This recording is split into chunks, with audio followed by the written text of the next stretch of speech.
রাত 12টার সময় যে আমি এই লেভেলের সারপ্রাইজ পাবো আমি কোনোদিনও আশা করিনি। আজকে ছিল আমার বার্থডে গাইস, আর তার আগে আমাদের নেমন্তন্ন ছিল আজকে কোয়েলদের বাড়িতে, দুর্গানগরে। কোয়েলদের বাড়ি থেকে এত এত খাবার দেখে আমার তো জিভের দিয়ে নাল বেরোয় গেছিল। তো চলো গাইস ভিডিওটা একদম প্রথম দিয়ে শুরু করি। সকাল দিয়ে যে হারে বৃষ্টি হচ্ছিল আমি তো ভাবতেছিলাম মনে হয় আজকে আর কোয়েলদের বাড়িতে সাঁটাতে যাইতে পারবো না, কিন্তু ওই যে এত বছর পর নিমন্ত্রণ পাইছি আমি না গিয়ে পারি, তো ওই জন্য সকাল সকাল চলে আসলাম ঠাকুরনগর স্টেশনে। আর স্টেশনে আসতে না আসতেই আমার পাইছিল খিদে, তাই জন্য গেছিলাম একটু কমলেশের পরোটা খেতে। যাই হোক পরোটা মরোটা সাঁটানোর পরে এই দুটো মায়ের জন্য আমি সেই 1 ঘন্টা ধরে স্টেশনে দাঁড়ায় রয়েছি। এরা যে কি লেট করতে পারে তোমাদের কি বলবো। যাওয়ার কথা ছিল আমাদের বিকেল 4:30-এর ট্রেনে, আর এরা আসছিল 5টার সময়। তাহলে বুঝতে পারছো গাইজ 1 ঘন্টা ধরে আমি ভিজতে ভিজতে আইসি, আর দেখো স্টেশনে আসি পারলো না, আমার হাতে ব্যাগ ম্যাগ ঝুলাই দিয়েছে।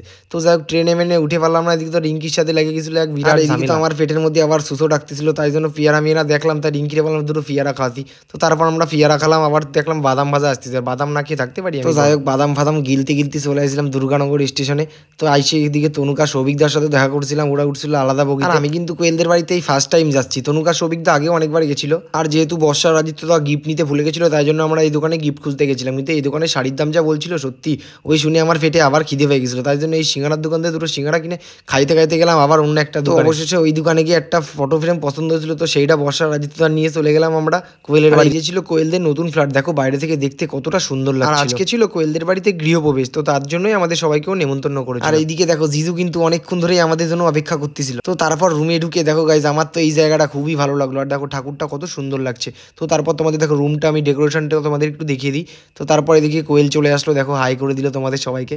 আর এই বাচ্চাটাকে দেখো, এই বাচ্চাটা আমাদের সবার ভিডিও দেখে, সবার কি কিউট। দেখো ওরা গল্প আড্ডা করতে করতে দেখো চলে আসছিল চা, সঙ্গে সঙ্গে আমার পেটের মধ্যে আবার ইঁদুর ডাকছিল, তাই জন্য আর কি করা যাবে, পেটটাকে শান্ত করার জন্য 2 কাপ চা। মাঝে মাঝে ভাবি আমার এইটুক পেটের মধ্যে কত কিছু ধরে সত্যি। আর এইদিকে তো তোমাদের বলা হয়নি, যেহেতু তিতলিয়া সুরদা নৈহাটিতে ছিল, তো তাদের আসতে একটু দেরি হয়ে গেছিল। আর এইদিকে দেখো গাইস কোয়েল এখন যে গিফটটা খুলছে, এটা কিন্তু আমি তিতলিয়া সুরদা মিলে দিয়েছি, আমরা 3 জন মিলে কিন্তু দিয়েছিলাম নৈহাটির বড় মার একটা ফটো ফ্রেম, সত্যি কতটা সুন্দর লাগছিল। আর এই গিফটটা দেখো, এই গিফটটা কিন্তু দিয়েছে বর্ষা আর আদিত্যদা। তো তারপর দেখো এখানে ছিল আরেকটা গিফট, এটা ছিল সৌভিকদার তনুকার তরফ থেকে, সত্যি কত সুন্দর লাগছিল ফটো ফ্রেম। আর এদিকে গিফট দেখতে দেখতে চলে আসছিল রাতের স্ন্যাক্স। একটু আগে মনে মনে আমি ভাবতেছিলাম কাশ একটু স্ন্যাক্স দিত, সত্যি সত্যি দেখি স্ন্যাক্স চলে আসলো। তারপর সবাই যখন 1 বাটি করে নিয়েছিল, আমি 2 বাটি নিয়ে আমি দেখো খাটের তলায় লুকায় রাখছিলাম যাতে কেউ না দেখতে পারে। আর এদিকে দেখো এই প্লাস্টিকে আমি হাতটা মুছে সাইড করে রেখে দিয়েছি, ভাগ্যিস কেউ দেখি। এত কিছু নান্দানোর পরও নাকি এদের খিদে পাইছে, দেখছো গাইস এদের এক একজনের মুখ। আর আমার পেটটারে দেখো খাইতেই রয়েছি, তারপরেও আমার খিদে মিটতেছে না। আর এদিকে স্টার্টারে দেখো কত কিছু রয়েছে, আমি তো বুঝতে পারতেছিলাম না কি বাদ দিয়ে কি। আজকে স্পেশাল আইটেমের মধ্যে কিন্তু ছিল ভেটকি মাছের পাতুরি আর কাতলা মাছের ঝোল, এই দুটোই কিন্তু আমার ফেভারিট গাইস। এত জায়গায় বিনা নিমন্ত্রণই খাইছি গাইস, তোমাদের কি বলবো, এই জন্য আমার এক্সপিরিয়েন্স হয়ে গেছিল যে স্টার্টার খাওয়া শুরু করলে আমি কিন্তু মেন আইটেমই খাইতে পারবো। কিন্তু ওই যে আমার সরু পেটে গরু ধরে তোমরা দেখছো তো, আমি আস্তে আস্তে কত কিছু নান্দাইছি, এর পরে আমার খিদে মিটছে। আর এইদিকে তোমরা ভেটকি মাছের পাতুরিটা দেখো কি সুন্দর রান্না হয়েছে, ধরলেই একেবারে গলে যাচ্ছে, ঝরে ঝরে পড়ছে। আর এইদিকে এই বিটি খান্নে দেখো 1 থালা ভাত প্লেট ভরে নিয়ে আসছে, খাইতে কিন্তু পারবে না, সব নষ্ট করবে। এদিকে 1 থালা। আর এদিকে তনুকার কাছে একটু আমি একটা ভেটকি মাছ চাইছি বলে আমারে কি কথা না শোনাই দিল, বলে আমার তা আমি খাবো, তোরে কেন দেবো। আর এইদিকে এই বিটি খান্নে দেখো 1 থালা সাটানোর পর আবার আরেক থালা ভরে নিয়ে আসছে, তাহলে বুঝতে পারছো কি খাইতে পারে। আর এই টেবিলটার অবস্থা দেখো, ডাস্টবিন করে ফেলাইছে। আর এই মিষ্টিগুলো তো আমাকে ডাকতেছিল কখন আমার পেটের মধ্যে যায়। যাই হোক এত কিছু গিলার পর অবশেষে এবার আমরা বাড়ির দিকে যাবো। এদিকে আমার পেটের অবস্থা দেখো, পেট তো পুরো ফুলে বোম হয়ে গেছে। আর এদিকে দাদা আমাদের স্টেশনে ছাড়তে আসছিল, এদিকে আমার পেটটা দেখো গোপাল বাড়ির মতো ভুড়ি একখান। ট্রেনের মধ্যে আস্তে আস্তে এরা সব প্ল্যান করতেছিল, আমি কিন্তু সেটা বুঝতে পারছিলাম যে আমার বার্থডের জন্য এরা আজকে রাত্রেবেলা কিছু না কিছু করবে, কিন্তু ওরা যে এরাম প্ল্যান করছে যে আমার ডিম আটা ময়দা মাখাবে, এটা আমি কোনোদিন ভাবতে পারিনি।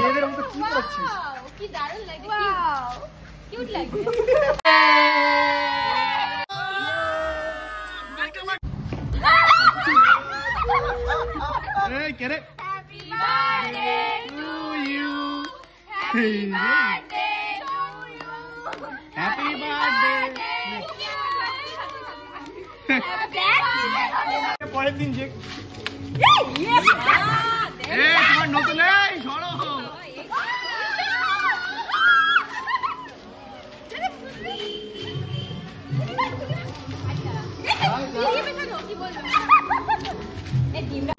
কেমন লাগছে?